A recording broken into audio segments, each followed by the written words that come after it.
अस्सलाम वालेकुम दोस्तों। आज मैं जिस टॉपिक पे बात करने जा रही हूँ वो बहुत ही ज़रूरी है क्योंकि बहुत सी औरतें जो हैं वो हमल के बाद जो है उन्हें इस बारे में इल्म ही नहीं होता कि उन्होंने किस तरह से सी सेक्शन के बाद एहतियातें करनी हैं। सो आज मैं बात करूँगी what are the precautions that are necessary after C section, यानी बड़े ऑपरेशन के बाद कौन सी एहतियाती तदाबीर है जो किसी भी औरत को करनी चाहिए। सबसे पहले याद रखा जाए कि हमल के बाद सी सेक्शन के जो 40 दिन होते हैं वो बिल्कुल इसी तरह के होते हैं जैसे आमतौर पर नॉर्मल वजाइनल डिलीवरी होती है, और वो सारी एहतियातें जो आपने वजाइनल डिलीवरी के बाद करनी है वो आपने सी सेक्शन के बाद भी करनी होती है। हाँ, सी सेक्शन क्योंकि एक बड़ा ऑपरेशन होता है, इसमें आपने कुछ एडिशनल एहतियातें भी करनी है। सबसे पहले बात करती जाऊँ तो कुछ मिसअंडरस्टैंडिंग्स जो हमारे माशरे में है, जो मिथ्स हैं सी सेक्शन को लेके, और उसमें जो चीज़ें हैं उस वो क्या हैं। कुछ मरीज़ समझते हैं कि इसमें जो है उनको मुकम्मल बेड रेस्ट 1 माह के लिए एडवाइस होती है, तो याद रखा जाए कि ऐसा बिल्कुल भी नहीं है।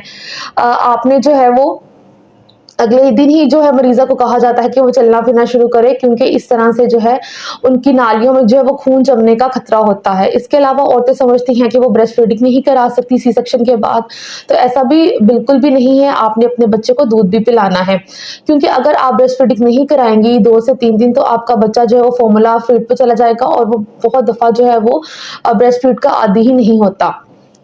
तो सबसे पहले बात करते हैं डाइट के बारे में कि किस तरह की खुराक जो है वो सी सेक्शन में मदर को लेनी चाहिए। तो वैसे तो आमतौर पर जो कोई भी नॉर्मल इंसान जो है रोज़मर्रा की रूटीन में खुराक लेता है वो सारी चीज़ें कोई भी मदर ले सकती है।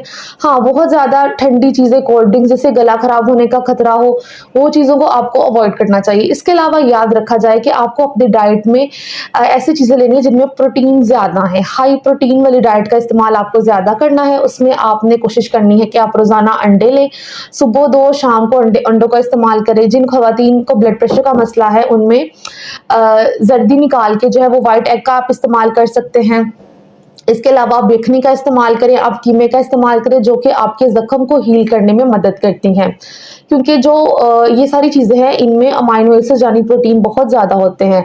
हाँ, दूसरी तरफ जब आप ये हैवी चीज़ें ले रही होते तो आपको ज़रूरत होती है कि आप इनको डाइजेस्ट करने में भी ऐसी चीज़ें लें जो इनमें मदद करें। उनमें आप चाहिए कि आप फ्रेश फ्रूट्स का इस्तेमाल करें, वेजिटेबल्स का इस्तेमाल करें, जूसेस का इस्तेमाल करें। इसके अलावा औरतें समझती हैं कि बहुत ज़्यादा पानी नहीं पीना, या पानी ज़्यादा पीने से उनका पेट फूल जाता है। जैसा कि आप जानते हैं कि अब गर्मियों का मौसम है, ऑलरेडी स्वेटिंग बहुत ज़्यादा होती है, हमारे जिस्म से नमकियात खारिज होती हैं, और क्योंकि जो है 12 घंटे के बाद जो है नाली उतार दी जाती है और औरत को चाहिए होता है कि ज़्यादा से ज़्यादा पेशाब करे और पेशाब में रुकावट ना बने। इसके लिए चाहिए कि उन्हें 1.5 से 2 लीटर कम से कम पानी का इस्तेमाल ज़्यादा करें। हाँ, ये है कि आप पेट भर के 2-3 ग्लास एकदम से ना पिएँ, सिप्स ऑफ वाटर का इस्तेमाल करना चाहिए। इसके अलावा बात करते हैं फिज़िकल एक्टिविटी के बारे में। तो इसमें आप सबसे पहले तो हम अगले ही दिन ऑपरेशन के जो है वो पेशेंट को एडवाइस करते हैं कि वो लाइट वॉक करे, 10 मिनट्स के लिए जो है वो चले-फिरे। इसके अलावा जो है वो light exercises, pelvic floor exercises का इस्तेमाल भी अक्सर यूट्यूब वीडियो से भी आप देख के कर सकते हैं, जो कि आपके मसल्स को स्ट्रॉन्ग करती हैं। हाँ, एक बात का ख्याल रखा जाए कि ऑपरेशन के बाद आपने कमोड का इस्तेमाल करना है, आपने फौरी सीट का इस्तेमाल नहीं करना, क्योंकि इससे मसल्स पे जो है वो दबाव पड़ता है और टाँके खुलने का भी अंदेशा होता है। इसके अलावा आपने जो है बहुत ज़्यादा जो है वो स्टेयर्स पे जो है वो नहीं चढ़ना। ये सारा कुछ जो है वो आपने करना है। इसके अलावा अब बात करते हैं ज़ख्म की सफाई पे, तो वो क्या चीज़ें हैं जिनका आपने ख्याल रखना है। आपने ज़ख्म को रोज़ाना जो है वो पायोडीन स्पिरिट से साफ़ कर सकते हैं। बहुत ज़्यादा फैंसी प्रोडक्ट्स इस्तेमाल करने की ज़रूरत नहीं है। आप चाहें तो सिंपल साबुन और पानी से भी जो है वो ज़ख्म को साफ़ कर सकते हैं। उसकी सफाई का ख्याल रखना है आपने। इसके अलावा कुछ चीज़ें ऐसी हैं कि अगर आप इनमें होता हुआ देखें तो आपको ज़रूरत है कि आप फ़ौरी डॉक्टर से रजू करें। उसमें अगर आपको ज़ख्म से पीप निकलती हुई नज़र आए, इसके अलावा वहाँ पे रेडनेस नज़र आए, दर्द का ज़्यादा महसूस होना, आप में जो है वो बुखार आ रहा है, बहुत ज़्यादा बुखार आपको हो रहा है जो कि मेडिसिन से भी ट्रीट नहीं हो रहा।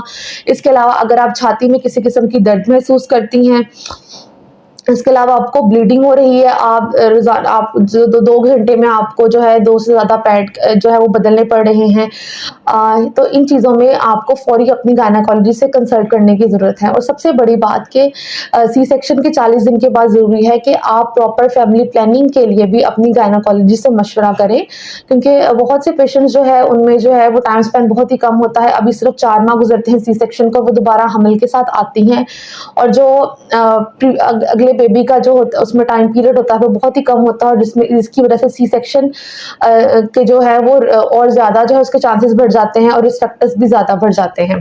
This is all about C section. Thank you so much.